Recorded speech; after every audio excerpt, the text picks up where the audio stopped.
why is this even a title? My cute magical twin sister turned me into a bird and we went on a fantasy adventure together where I realized I have romantic feelings for her and it made things really awkward, so we stopped talking to each other and I moved into a studio apartment in the city where I died in my sleep of brain aneurysm at the age of 32 and have been reincarnated, but I'm an atheist, so I guess I just died. All right, hear me out, right? Okay, why are anime and manga titles getting excessively long?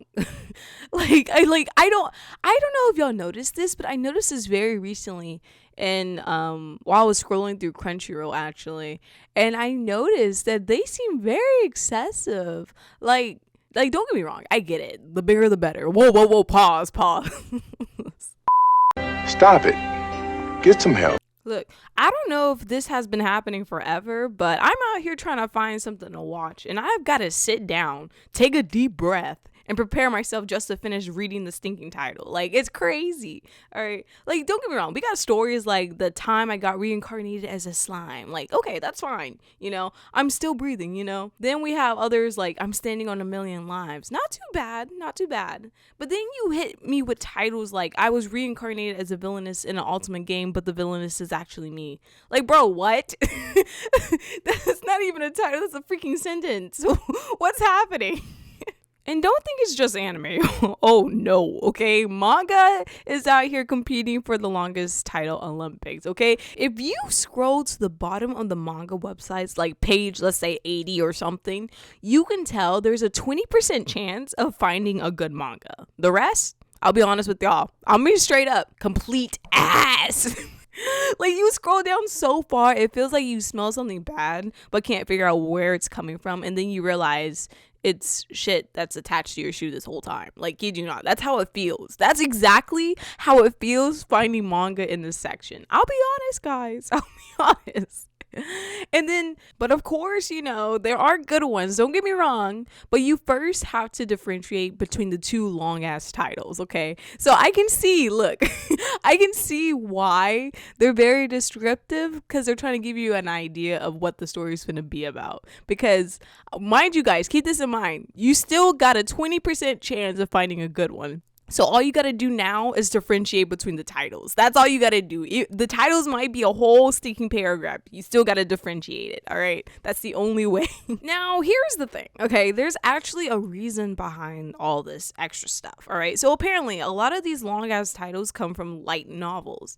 And in the light novel world, competition is crazy there. Like, it's upon thousands of stories out there. So authors feel as though that they need to make sure that their titles stand out. And a long title is basically their way of giving you the entire premise up front. Like, hey, here's what exactly you're going to get into, no surprises at all. Like, imagine a story saying, for example, Demon Slayer, while the other one's saying, hey, I accidentally get summoned by my childhood crush as a demon lord and now I have to marry her to save the world. Like, you kind of see that, right?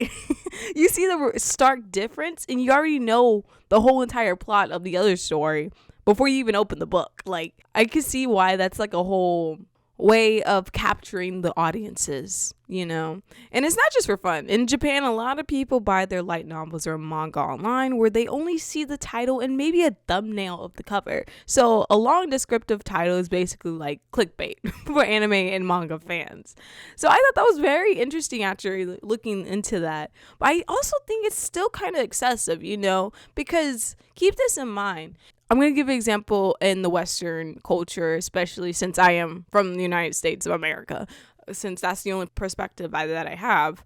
I still think it's a little excessive because, let's be honest, guys, if a title of a movie, right, tells you the entire plot of what's happening in the movie, would you still be interested in watching it? Like, that's my biggest thing, because I noticed that even when we get the same thing when we watch trailers, for example, for upcoming movies or shows, a lot of people don't want to watch it because we're afraid that it's going to spoil the whole entire thing. And then there's no point in watching it.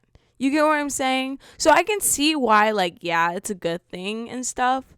But I say after coming out of those competitions, those fierce battles upon thousands of stories out there, I say they can shorten it a little bit. That way it still keeps the audience intrigued. You know what I mean? Because I still think it's a little excessive. But that's just my whole thing about it. But look, at the end of the day, I'll be honest, I'm still going to watch it. I'm still going to watch it, read it, you know, do all that other stuff with it. Hey, pause. I mean, a long title isn't really gonna stop me from binging an entire season in one night. Like, I'll be honest. But I gotta know, what do y'all think? Are these long titles nice, or do you think it's still a waste of everyone's time? Let me know in the comments down below. And while you're at it, please don't forget to like, comment, subscribe for more future content. And I'll catch y'all on the flip side.